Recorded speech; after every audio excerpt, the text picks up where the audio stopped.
নমস্কার, আপনারা দেখছেন ওঙ্কার বাংলা। আপনাদের সঙ্গে রয়েছে আমি সৌমি। নজর রাখবো শহরের গুরুত্বপূর্ণ খবরের দিকে। বঙ্গের ভোটের দামামা বেজে গিয়েছে, অপেক্ষা শুধুমাত্র দিনক্ষণ ঘোষণা হওয়ার। তার আগে বিধানসভা নির্বাচনের প্রস্তুতি খতিয়ে দেখতে রাজ্যে এসেছেন মুখ্য নির্বাচন কমিশনার জ্ঞানেশ কুমার সহ কমিশনের ফুল বেঞ্চ। সকাল থেকে বিভিন্ন রাজনৈতিক দলের প্রতিনিধিদের সঙ্গে শুরু হয়েছে বৈঠক। সেই বৈঠক চন্দ্রিমা ভট্টাচার্যের সঙ্গে দুর্ব্যবহারের অভিযোগ উঠল মুখ্য নির্বাচন কমিশনার জ্ঞানেশ কুমারের বিরুদ্ধে। বৈঠক সেরে বেরিয়ে বিস্ফোরক অভিযোগ করেন চন্দ্রিমা। কোনো কথা না শুনে শুধু মুখ্য নির্বাচন কমিশনার শুধু চিৎকার করে গিয়েছেন, এমনটাই দাবি করেছেন তিনি। অন্যদিকে বৈঠকে এক দফায় ভোটের দাবি জানালো সিপিএম, একই দাবি জানিয়েছে বিজেপিও।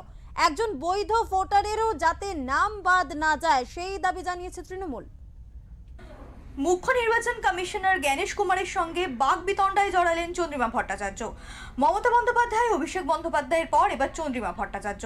সোমবার বৈঠক সেরে বেরিয়ে বিস্ফোরক মন্তব্য করলেন মন্ত্রী। তিনি জানান, বৈঠক চলাকালীন মেজাজ হারান জ্ঞানেশ কুমার, দুর্ব্যবহার করেন। বৈঠকের শুরুতেই যাতে একজন বৈধ ভোটারের নামও বাদ না যায় সে নিয়ে আর্জি জানিয়েছিলেন শাসক শিবিরের প্রতিনিধি চন্দ্রিমা ভট্টাচার্য। তার অভিযোগ, এসব কথা শুনতেই চাননি তিনি। আমাকে বললেন ডোন্ট শাউট, উনি একাই কথা বললেন। কিছুক্ষণ পর ক্ষিপ্ত হয়ে গেলেন, বলছেন আপনারা সুপ্রিম কোর্টে গিয়েছেন, আর কিছু বলার নেই, অন্য জায়গায় সবকিছু ঠিকঠাক হয়ে গিয়েছে, সুপ্রিম কোর্টে যাওয়া অপরাধ নাকি, প্রশ্ন তোলেন Chandrima. He has told me don't shout. We had not gone there to shout. We were not shouting. We were humbly stating our whatever points we have. We were humbly placing those points. And at the outset we said that we have trust on you.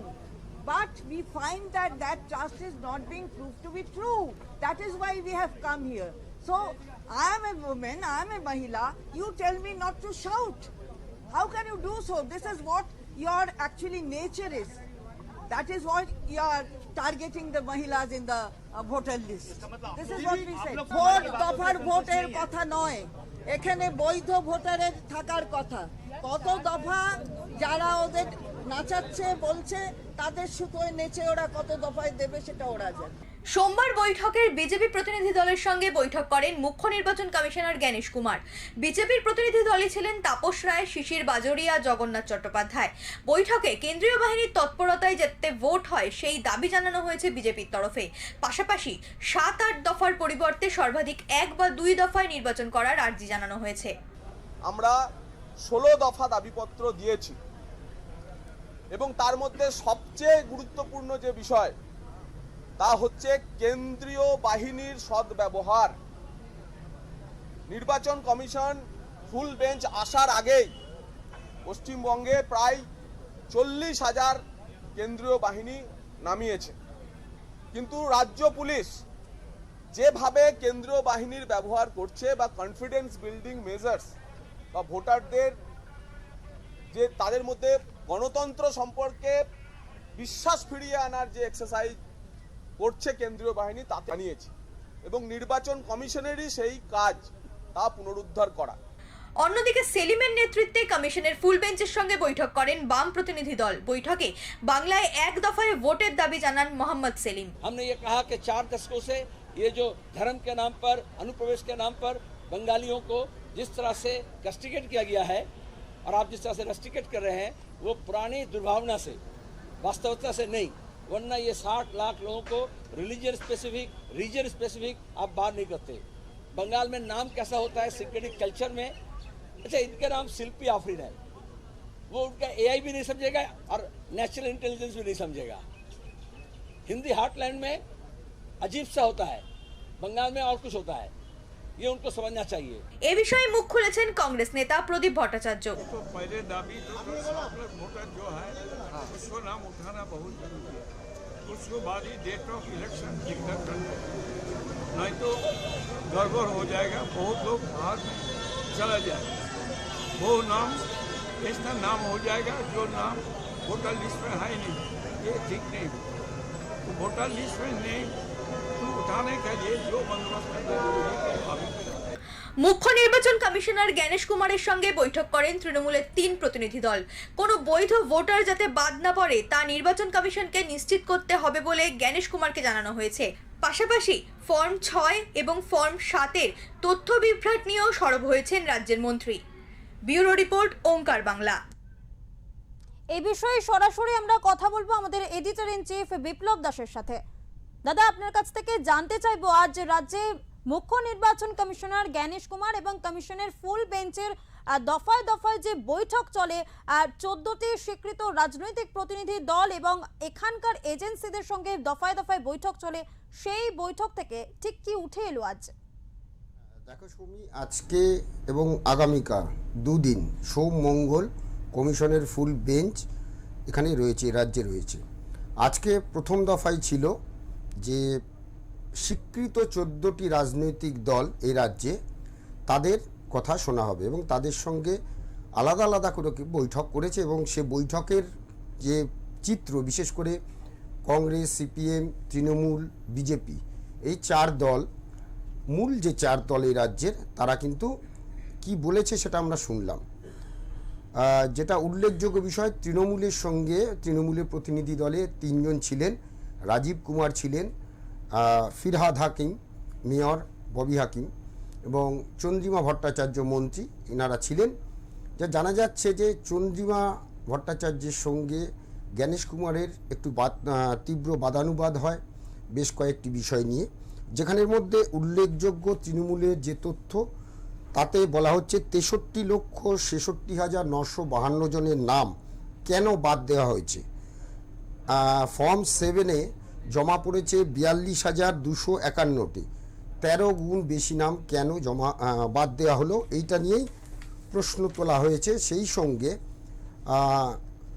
যেটা বলা হয়েছে যে দাবিগুলোর মধ্যে ERO এবং AERO যারা রয়েছেন, তাদের হাতে ভোটার তালিকা যে চূড়ান্ত সিদ্ধান্ত নেওয়ার ক্ষমতা পুনরায় ফিরিয়ে দিতে হবে।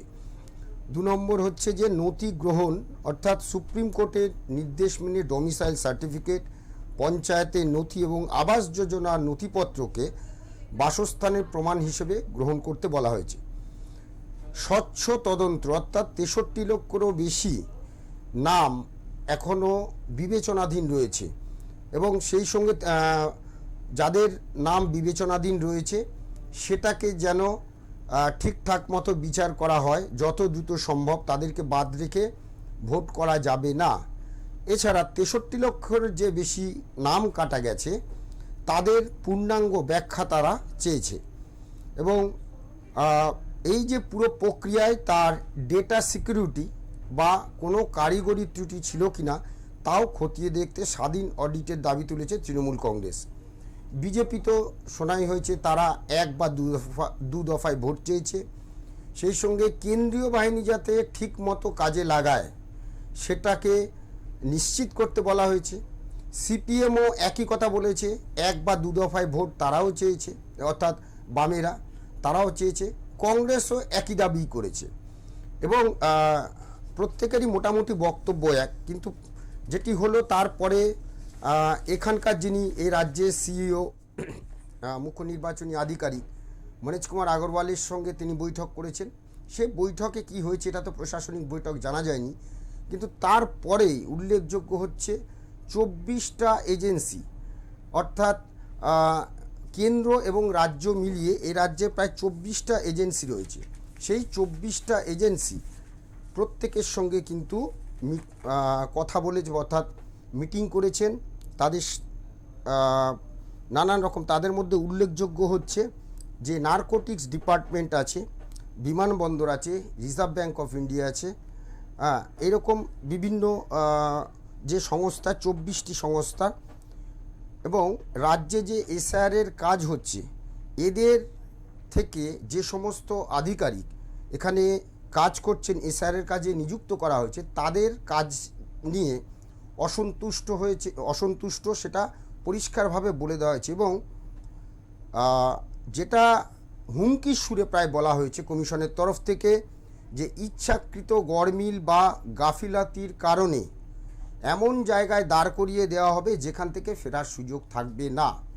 এমনও কথা বলা হয়েছে যদি গাফিলতি ধরা পড়ে যে আধিকারিকরা দায়ী থাকবেন বা প্রমাণ হবে, তাদেরকে চায়ের কাপ দিয়ে বসিয়ে দেওয়া হবে, অর্থাৎ আর কোনো কাজ করতে দেওয়া হবে। শুধু তাই নয়, কমিশন 1.5 মাসের জন্য সক্রিয় থাকবে, বাকি সময় রাজ্য সরকার বা কেন্দ্র সরকারের তারা কাজ করবে, এটাও ভুলে যেতে বলেছেন।